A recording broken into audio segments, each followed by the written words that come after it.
Have you ever just stopped on a clear night and looked up? I mean, really looked at that insane, incredible canvas over our heads? For as long as we've been around, that simple act has sparked our biggest questions and, honestly, our best stories. And it's those stories, the ones written in the stars, that we're going to get into today. Okay, so look at this. It's a gorgeous planetary alignment. Now, with our modern eyes, we see planets, Mercury, Venus, Mars, Jupiter, Saturn, all marching along this invisible highway in the sky we call the ecliptic. It's awesome, it's predictable, it's science. But that gets you thinking, right? We see this neat, orderly line of lights, and we call it astronomy. But for pretty much all of human history, what did our ancestors see when they looked up at this exact same sight? What kind of stories did they cook up about these wandering stars? Well, that's because for thousands of years, looking up at the sky wasn't just about, observing. It was the start of a conversation. It was the opening scene of an epic story, where all the characters were literally made of light. Think about it. Every single culture, on every continent, they've all looked up at the same sky and seen something totally different. They connected the dots and made heroes and monsters. They saw those moving lights not as balls of rock and gas, but as gods or demons or messengers making their way across the heavens. So, let's dive into one of the most incredible examples of this, from the classic Chinese novel Journey to the West. This is a story where that line between heaven and earth gets beautifully and, kind of dangerously, blurry. All right, so our story kicks off with a classic showdown. The stakes are huge. A whole kingdom is in danger, and it's all up to our hero to face this mysterious, super powerful new bad guy. So, in one corner, you've got the legend himself, Sun Wukong, the Monkey King. He's ridiculously powerful, super smart, and, let's be honest, a bit of a troublemaker. And in the other corner, we have this terrifying villain known only as the yellow-robed monster. And when these two finally clash, the fight is it's completely off the charts. Sun Wukong charges in to save his master, and he meets the monster's giant steel knife head on.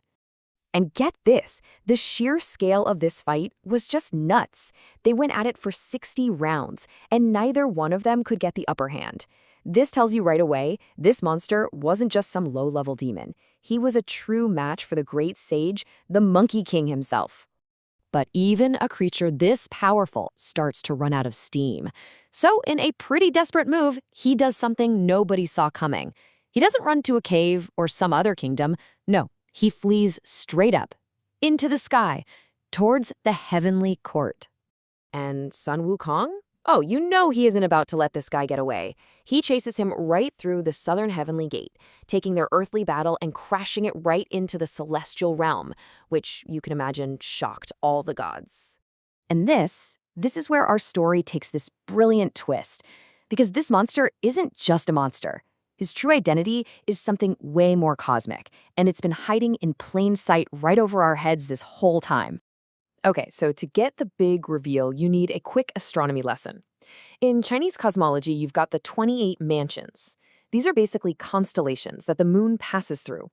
You can kind of think of them like a lunar zodiac, a whole crew of powerful star spirits who have jobs up in the celestial court. And there it is, the big reveal. The yellow-robed monster was never a monster at all. He was one of them. He was, quite literally, a star that had decided to come down to Earth. So when he's finally cornered in heaven, the top dog, the Jade Emperor, calls him out by his real name, Kui Mulong. His cover is blown, and he's charged with sneaking down to the mortal world and causing all this chaos. So let's just trace that journey real quick.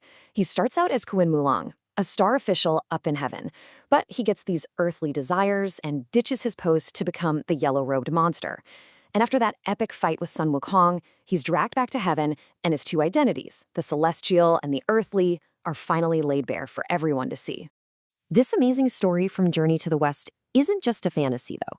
It's a perfect window into a much bigger, universal human thing we all do, finding our own stories written in the sky. So let's go back to this image again. What do you see now? Do you still just see planets? Or can you kind of imagine them as these celestial beings, like Kui Mulong, each with their own story, their own personality, maybe even their own reasons for wanting to visit our world down below? Because at the end of the day, the night sky has never been just a bunch of gas and light to us. It's always been a mirror. It's been a canvas. It's been a stage where we act out our greatest hopes and fears and our most epic legends. You see, looking at the sky has never been a passive thing for us. We don't just observe, we participate. We connect these random dots of light, and suddenly we see a hunter or a bear. We watch the planets wander, and we imagine they're gods on some divine journey. We give them names and personalities, and we weave the whole cosmos right into the fabric of our human story. Which really leaves us with one last big thought. As we discover new planets, new galaxies, new wonders out there, our canvas just keeps getting bigger. So what stories are we going to tell about the stars tomorrow? What new myths are just waiting for us to write them?